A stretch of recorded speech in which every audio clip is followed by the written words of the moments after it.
The Drive. First to breaking news in Kansas City. Rob, this show speaks things into existence. I mean, coming up in a bit, we're going to be joined by Mitch Holthus, voice of the Kansas City Chiefs. But I have to inform you guys that Brian Branch has been suspended by the National Football League. It is being reported by Ian Rappaport of NFL Network. Feels like a pretty good source. Lions safeties Brian Branch, who popped Chiefs wide receiver Juju Smith-Schuster in the face after a loss, has been suspended 1 game by the NFL. The Lions play on Monday Night Football next week against the Tampa Bay Buccaneers. I'll play this audio again for you guys one more time. Brian Branch is mad that he was being bullied and the Chiefs were being mean to him. In between the play and refs don't catch it. Like, they be trying to bully me out there. Should have never did it. We beat ourselves, honestly.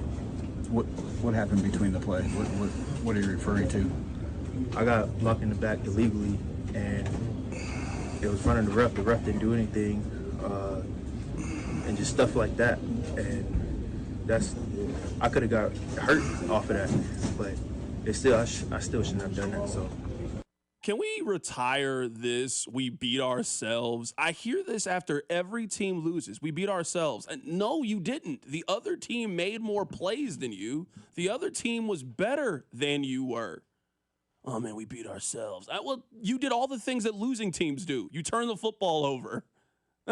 The other team scored more points than you did. I'm tired of hearing that whenever a team lost. Nobody can just ever tip their cap and say the other team got the better of us. We'll try again next week. We're happy right now to be joined in studio by Mitch Holthus, voice of the Kansas City Chiefs. He is brought to you by GEHA, Government Employees Health Association Incorporated, and by Silverstein Eye Center. Achieve your best vision and experience outstanding patient care at Silverstein Eye Centers.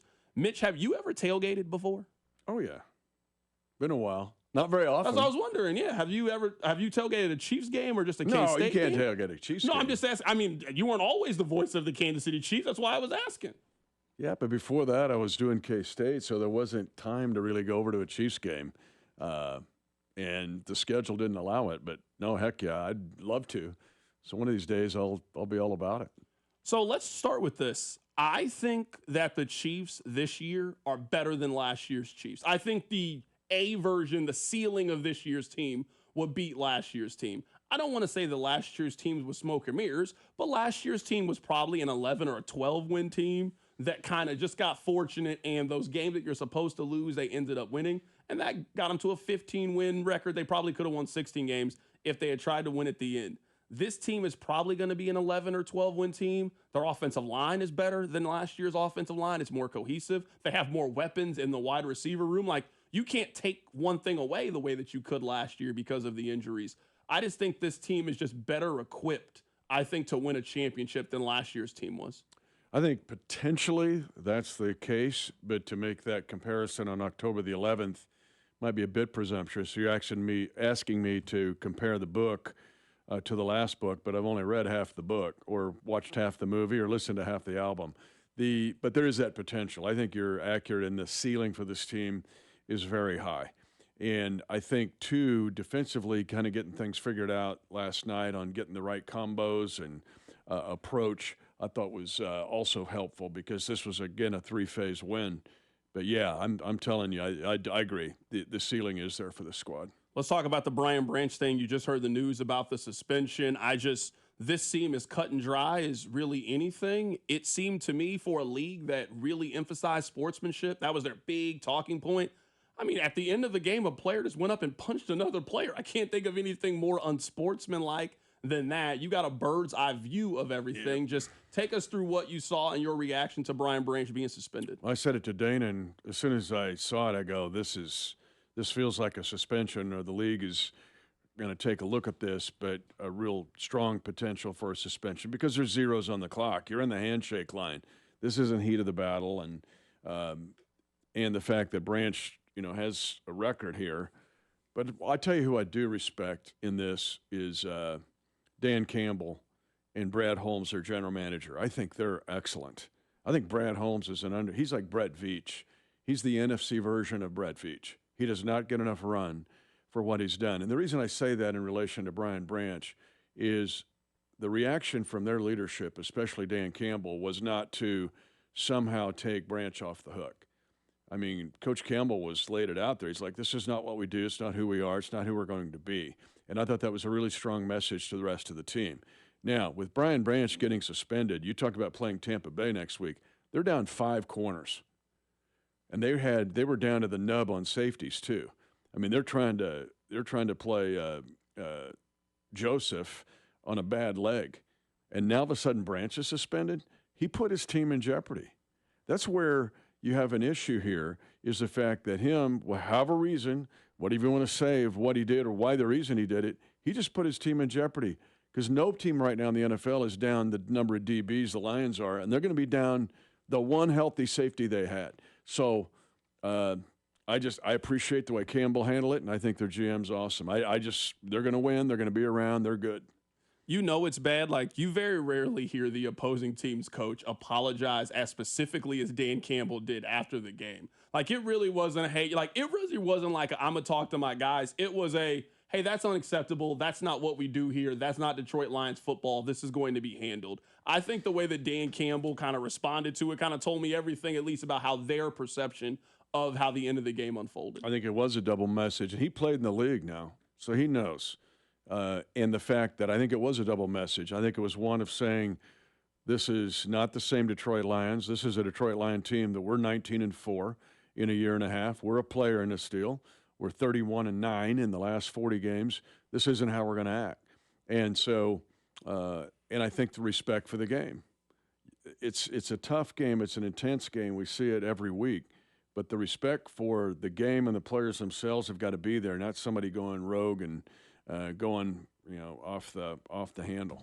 Right now, we're joined in studio by Mitch Holthus, voice of the Kansas City Chiefs. You just mentioned it. The Lions are one of the 5 best teams in the league. They're 31-9 over their last 40 games.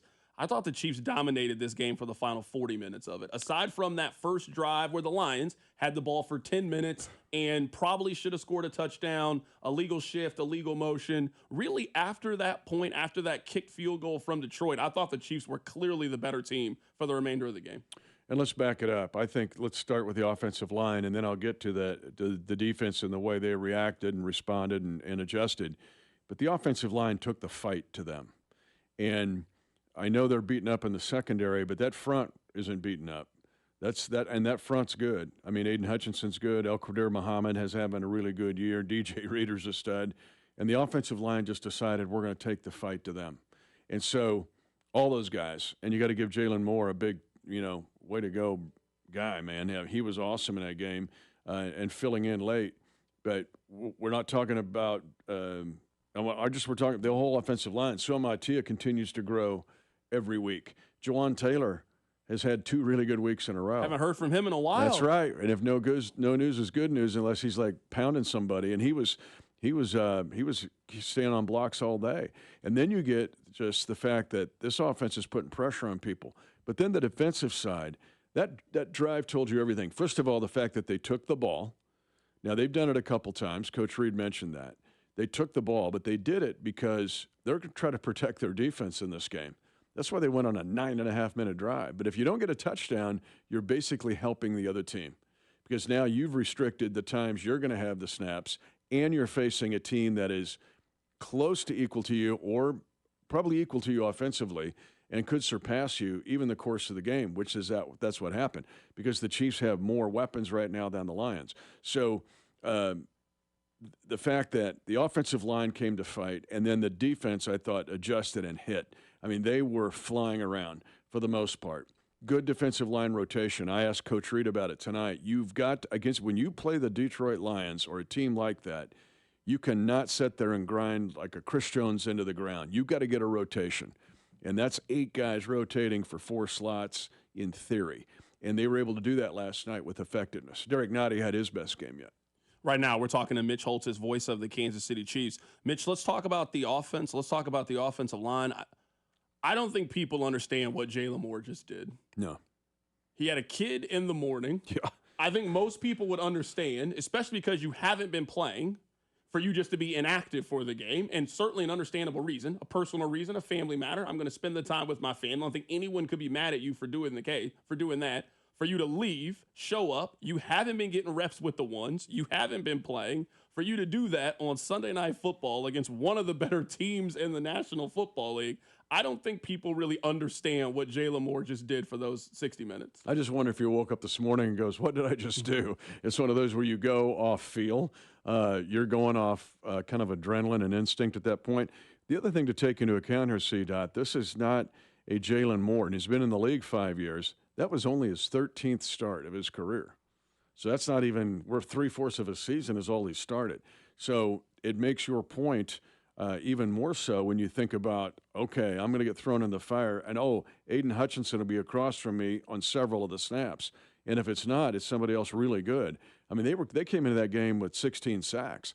Only Denver had more sacks than the Detroit Lions going into that game. And so he played very well with both the run and the pass. That's what was impressive, and the Chiefs had a good scheme. But that group of five working in cohesion now, we've seen it 2 weeks in a row. Kind of going back to the point that I made in the very beginning of this is it felt like last year the offensive line was just kind of holding on. Like they were trying to figure things out on the fly. Well, we got this left tackle problem. Let's try this. Let's try this. Like it felt like they were trying to figure things out.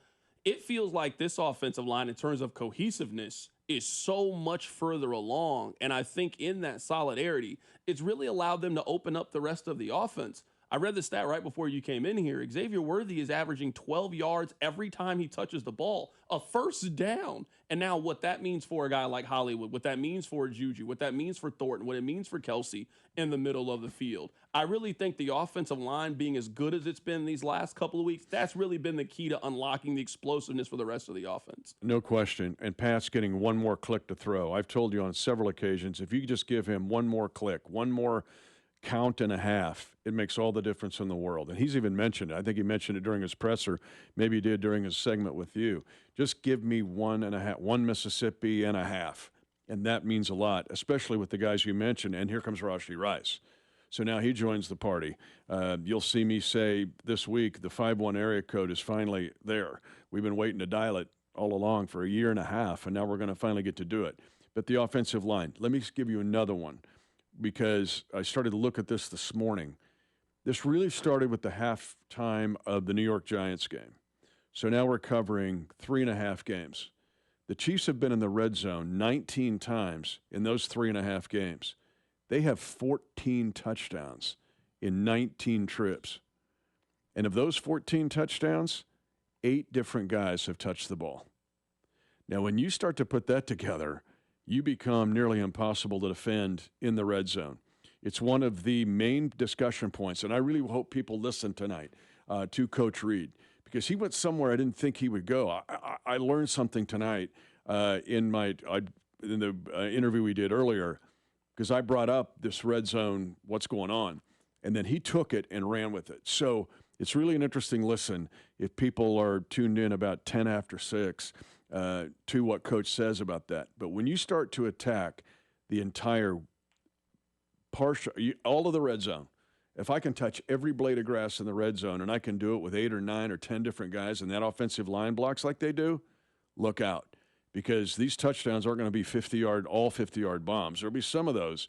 But if you get in the red zone and start getting touchdowns on a regular basis, just like Detroit has been able to do, they have been the best or third best in the NFL, but they've had the most red zone trips coming into the game last night, and they've had the third best touchdown efficiency, but a high volume of trips. That's what the Chiefs have done since halftime of the New York Giants. It was the long way to get there, at least when it comes to the offense and as the team as a whole. They're 3-3 right now with their quarterback playing at an MVP level. Their offense as good as it's been since Pat's MVP year. The defense starting to figure some things out. You got 2 weeks sort of ramp up, it feels like, before the Buffalo Bills game, and you get back your best skill position player. I mean, I don't think anyone wants to be 500. You probably thought they could be maybe 4-2 or better in this stretch. But I feel like now, at least moving forward, this should be the real version of the Chiefs. Their offensive line is in place. Their offense is in place now. You got an 11-game runway here to go play your great football and go potentially get the 1 seed. I mean, all the games to get the 1 seed are still there. You still got the Chargers. You still got the Broncos. You still got Buffalo. Every goal that the Chiefs have set is still right before them. You just got to get going. You got to get hot. We've essentially waited for this team that'll run on the field Sunday since the spring of 2024. Now, what's been added since then? Better group on the offensive line, playing better. Even Kareem Hunt, his value to this team. We've seen his value to this offense. But now you're going to get, I said the school bus is pulled up to the track and the 4x1's getting ready to start, but you got a pretty good 4x2 and you got a really good 4x4. That's what this feels like. You've got a ways to attack every team and every scheme you'll face. And I think defensively, you're right. I think it's getting it figured out. And I think for Spags, there's always this feeling out for Spags. I've seen it every year. It starts in about the first third of the season or even in a game. Even in the first drive of a game, he'll try some things, but he wants to see what the opponent will do and make adjustments. So I think the defense now is kind of figuring out what can Hicks do? When do we play 3 safety nickel? Noel Williams has been terrific. So now when we could play 3 corner nickel.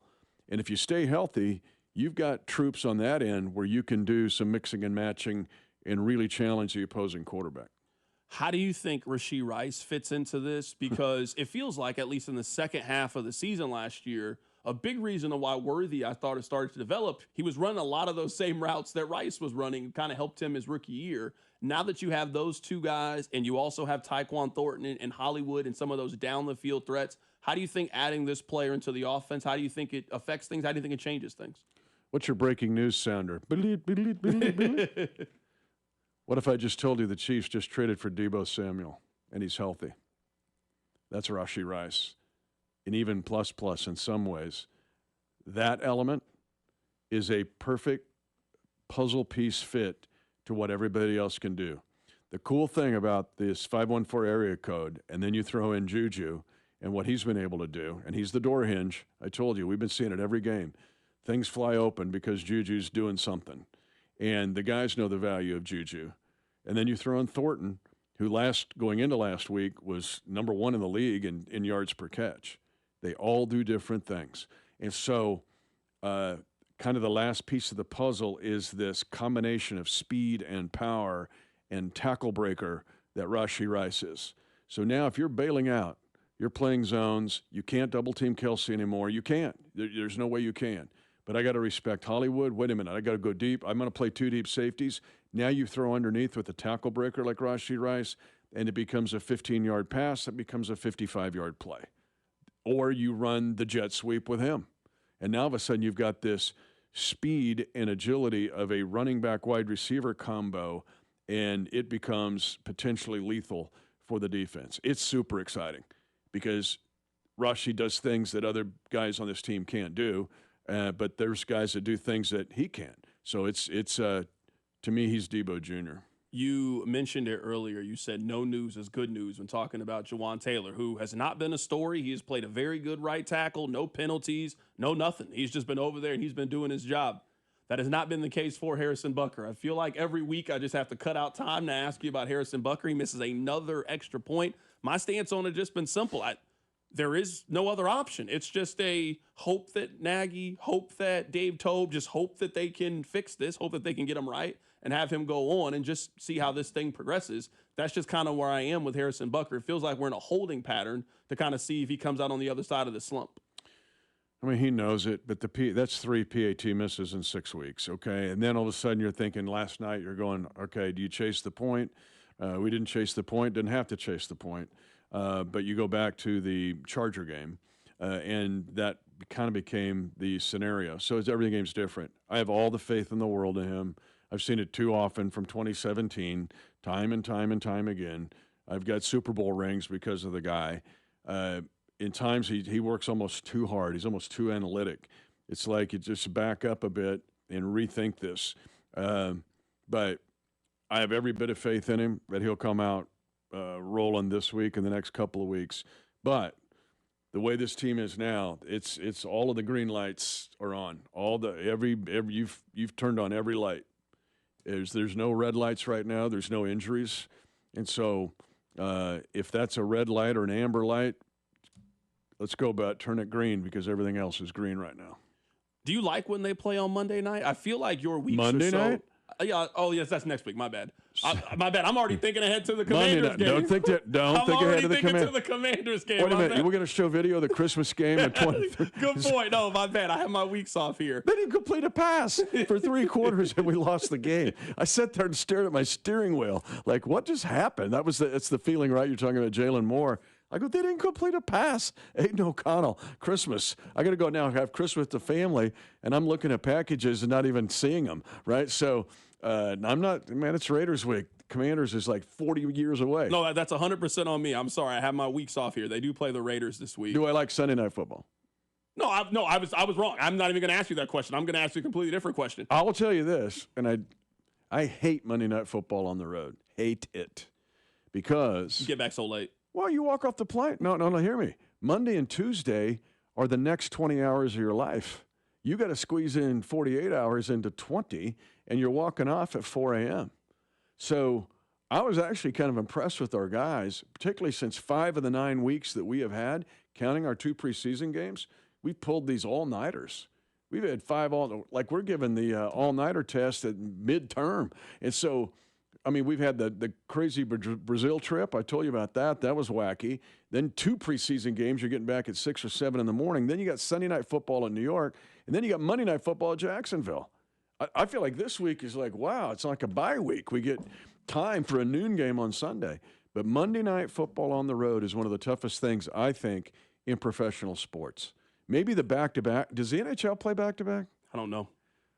NBA back-to-backs, right? How hard are those, right? They don't do a lot of those, right? Or do they? Players normally just opt out of the second game. I ain't playing. It's load management. Yeah, load management. So you play. I'll sit and watch. And so Monday Night Football on the road for teams is the NBA equivalent of a back-to-back. What do you have up for Chiefs Kingdom today? Well, we're going to have Coach on. It's a really, really good interview.